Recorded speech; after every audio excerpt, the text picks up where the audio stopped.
when we met, I don't know how many years ago it was, but the first question you asked was like, what do you want?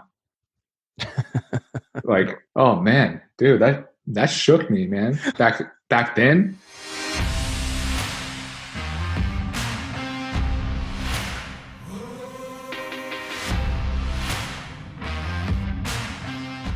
Hello, ladies and gentlemen, and welcome to the Live Your Mission Show, brought to you by Mission Meets, where our guests share their most actionable advice so that you can live a more mission-centered life. I'm your host, Peter Alwood, and today we are joined by my good friend and videographer, Michael Crocker. This guy, he is a good friend of mine, used to do the post-production on Slow Hustle, our previous podcast, and now his brother Brandon, shout out to Brandon, does all the post stuff for the Live Your Mission Show. And we connect every once in a while, just talk about something that's going on in his business, in his life, that's keeping him from living up to his mission. And so we figured we'd record one of those conversations and share those with you because it's extremely actionable and relatable. And so in this snappy episode, this short episode, we talk about where he wants to be and where he's at today, and what is causing the conflict there, what's keeping him from living out his mission. And we hit on something super interesting. I think that you'll find it relatable to you on some level, something that you are trying to do, and you're not able to get there, and you're not really sure what's in the way. We talk all through that, and I think you're going to enjoy it. So without any further ado, I bring to you my conversation with my good friend, videographer, Michael Crocker.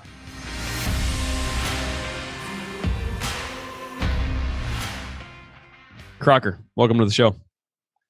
Peter, happy to be here, man. Hey, bro. I'm excited to do what we used to call Chats with Crocker on Slow Hustle, where we'll just address like maybe just one topic that will be relatable to the audience, man. So thanks for taking the time.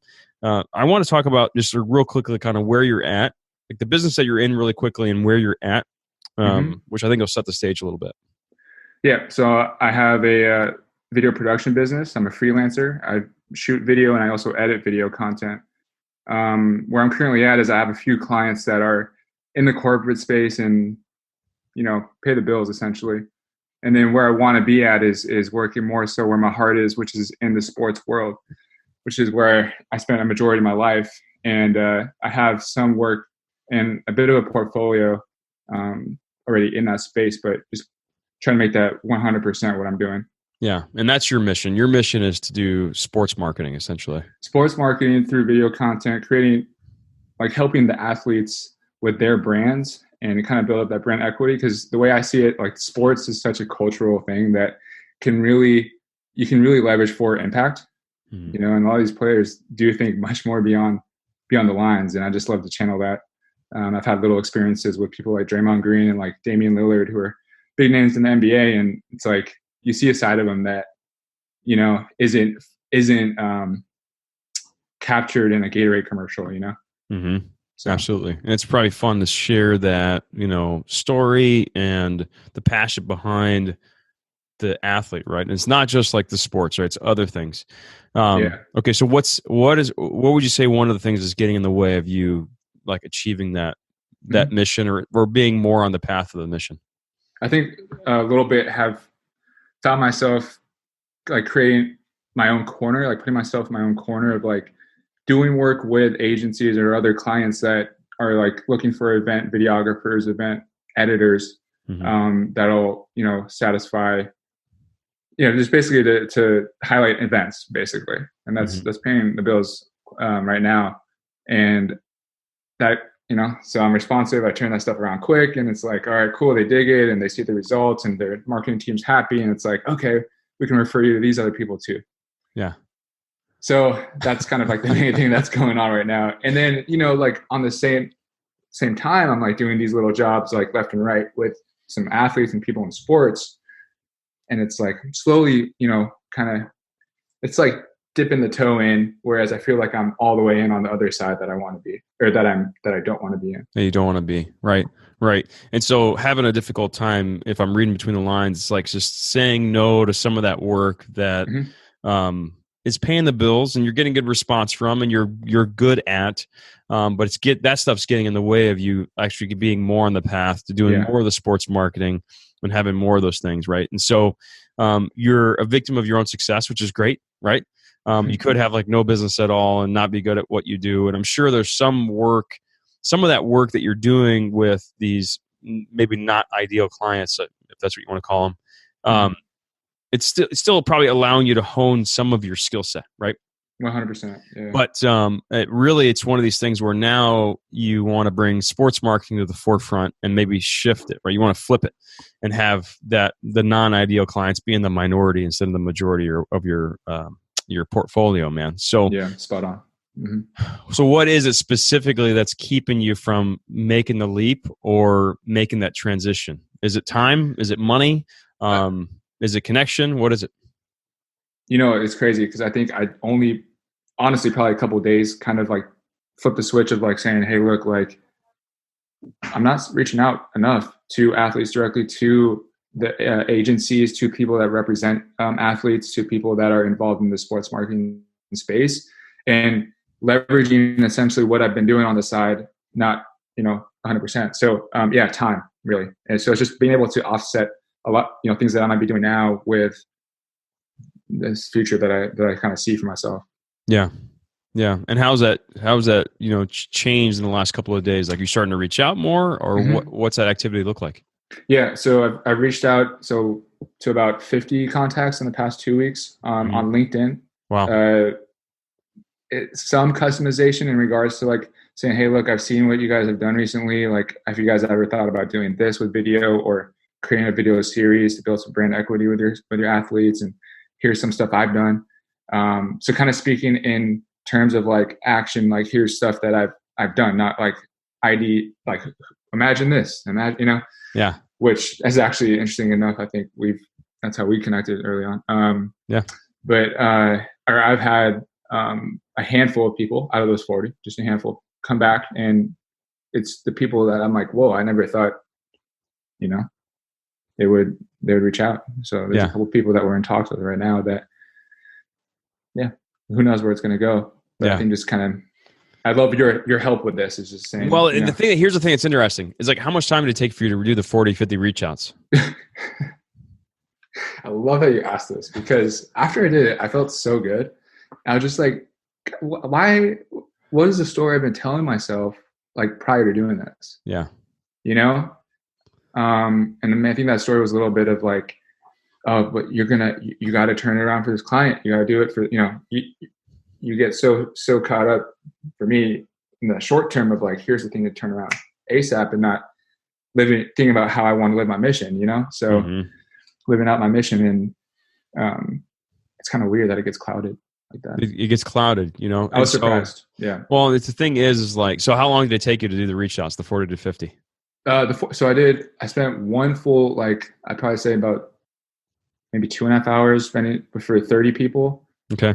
And some of those people had like those messages that are limited to a certain amount of characters on LinkedIn. A couple of people on email. So probably a total of like just probably 5 hours spread out over a couple of weeks. Yeah. 5 hours. Okay. So the reason I'm asking that is that, you didn't have to not do your work to send this, like, to spend 5 hours, right? Like, you just gave up, like, I'm not going to go running today. I'm not going to go running this week, or I'm going to eat lunch at my desk and save up 30 minutes here and there. Like, you still got your work done.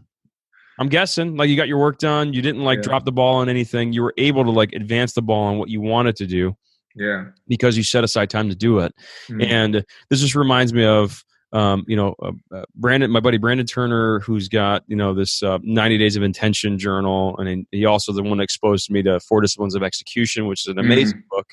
And the thing is like, if you know what your goal is, and you know that you want to get 1 to 2 of these clients in the next quarter, and you feel like your conversion rate is going to be 1%, right? Then you need to reach out to 100 to 200 people.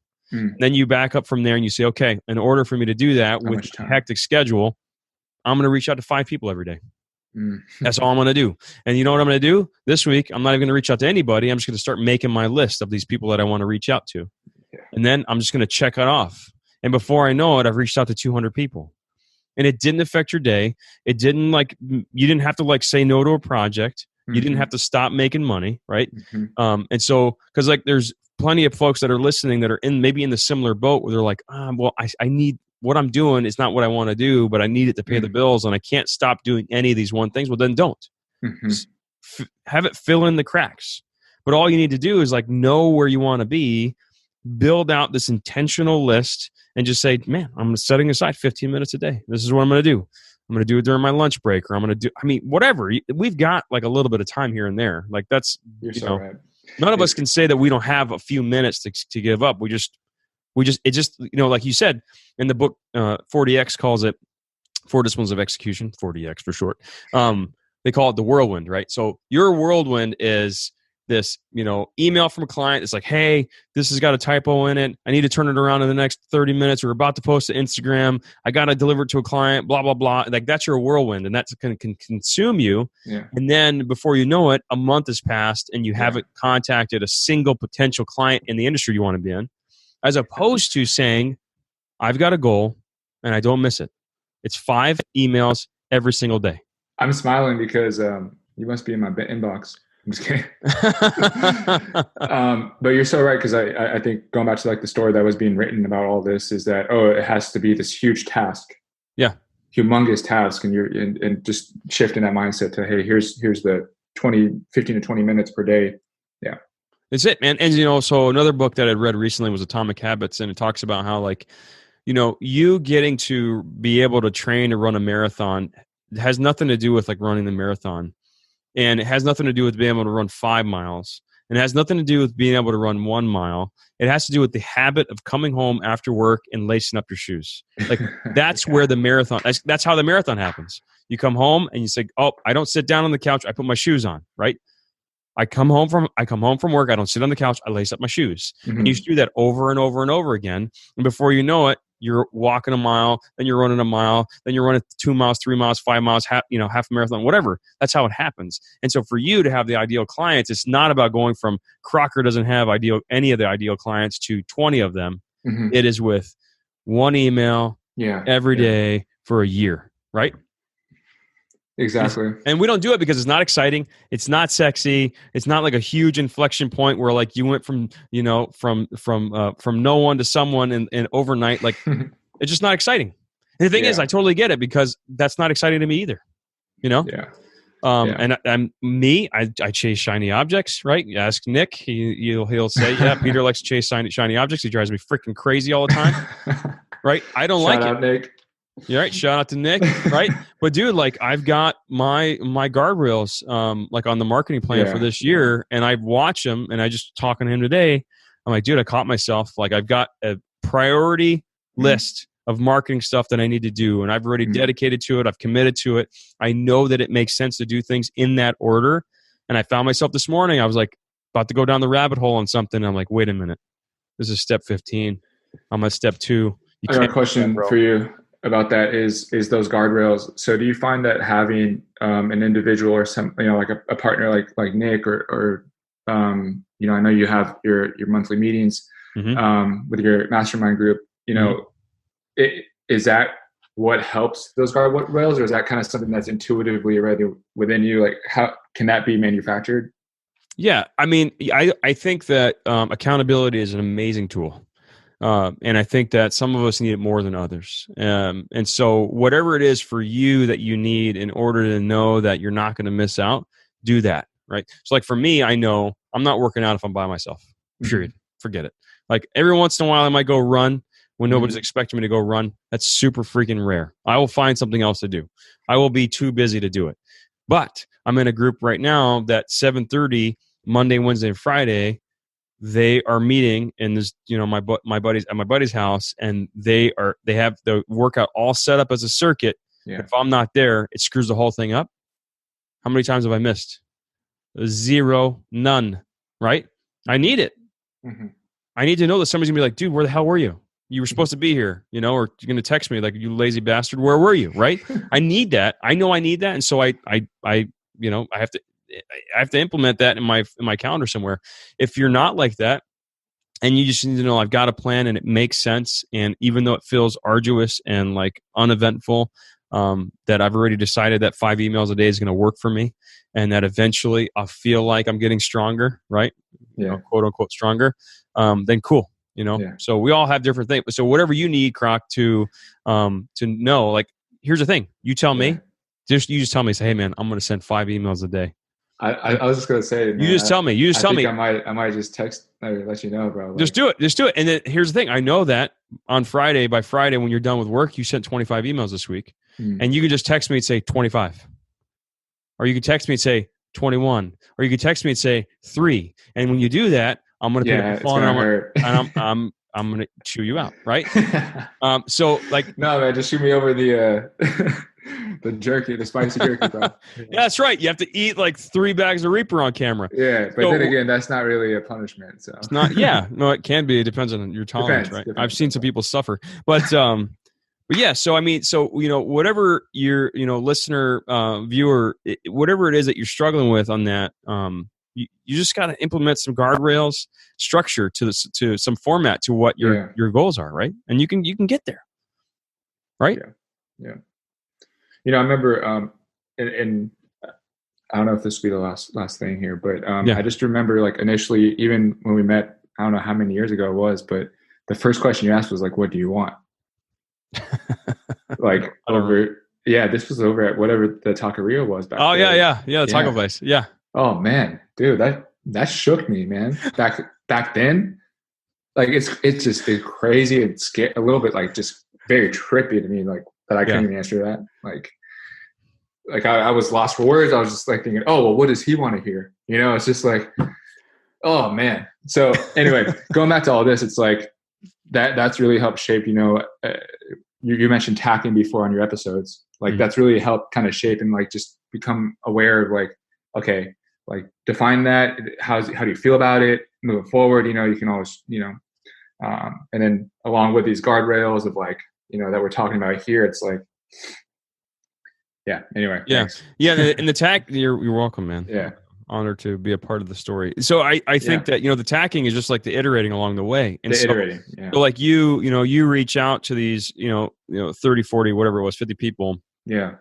Not fully knowing like what's going to happen, not knowing what they're going to say, not knowing if they're going to respond and say, yeah, this is great, but we actually want you to do something different. But that's okay, right? Like, you can just do that first step. And it's not that you want to go into it without a plan, but it's more so like, you don't need to have it all ironed out. Like some of the things, one of the things I've been saying here at Mission Meets is like, we don't need to boil the ocean, right? Like we need to just we just need to figure out, okay, these are maybe kind of how it's going to go. And, but the first step is just like reaching out and seeing if anybody even wants this stuff. And then if they do, then we'll figure it out along the way. We're going to have a new product kind of offering, like the way we repackaged and offer some monthly services and at Mission Meets. And it very quickly, it felt like we needed to like figure out the whole supply chain, how stuff was going to get fulfilled and all that. And I thought, no, we kind of need to know that it's maybe going to be a problem if it's a success, and that we need to keep an eye out for it, but we don't need to iron it all out. Let's first find out if people even want it. Let's find out if we're even speaking the right language, right? You might do this reach out and find out, like, man, what I thought was a need isn't, but there's something else I discovered. And now I need to go back and figure out, like, is that a product or service I want to offer? And that's the tacking, right? It's like data. Let's look up and say, okay, all right, my approach is completely wrong, or my pricing structure is completely wrong. But you don't need to figure it all out right away. Just know that you're committed to it. And know what the goal is roughly, and then just start to go after it. Yeah, I will say, I had one of the, like, I don't know if I should throw the name out there, but I had a call last week with one of them, and they're just like, yeah, we have this production team that we trust, but we don't have anybody out in San Francisco. It'd be really great to like continue. San Francisco. Speaking of San Francisco, we're just gonna jump there. Just San Francisco. Oh, I'm in San Francisco. Here we are. Oh man, look at it! Just happened. I'm in front of the Golden Gate. Okay, I'm back in front of the brick wall. Sorry. I was just gonna point out, I'm like on the other side of that hill. Okay. So it's cool to have you visiting, man. I appreciate you. No problem. Real quick visit. Yeah, real quick visit. Yeah, that was. So you're talking to one of the people that you've reached out to. Yeah. Okay. First of all, just blown away that they responded back, but reached out I reached out showing stuff that I've done and how it can align with where I see them going. So, and then they're just like, yeah, we have production crews that we just fly out, but we're definitely interested in learning more about, or entertaining the idea of just working with freelancers, across the country. Mm-hmm. So my kind of plan right now, I guess, to add into one of those 25 that I'll send you is just maintaining light touches. Hey, no need to respond, but here's something that we recently did. Yep. And just staying top of mind in that way. Yeah. Because you're building a real relationship, right? And that's the one thing that we can forget. It's like, oh, we're doing all these reach outs and stuff. Like, we just realized here that we have worked with so many influencers and kept in touch with very few. And that's a huge mistake. It's like, if you want to build a marketing flywheel, you got to be building real relationships. Like for you, it's like you keep reaching out, you stay top of mind, even if they don't hire you. There's a possibility they're going to run into somebody else and they're going to say, dude, I got this guy. He's been sending me some stuff that's amazing. He's got great ideas. Yeah. Let's talk to him, right? Or maybe you should talk to him. 25, man. Oh, what a great takeaway. Yeah. Get that accountability partner out there, folks. I think this is a good spot to wrap up, bro. I think it's like really awesome, succinct, actionable way for people to get on the path to the mission.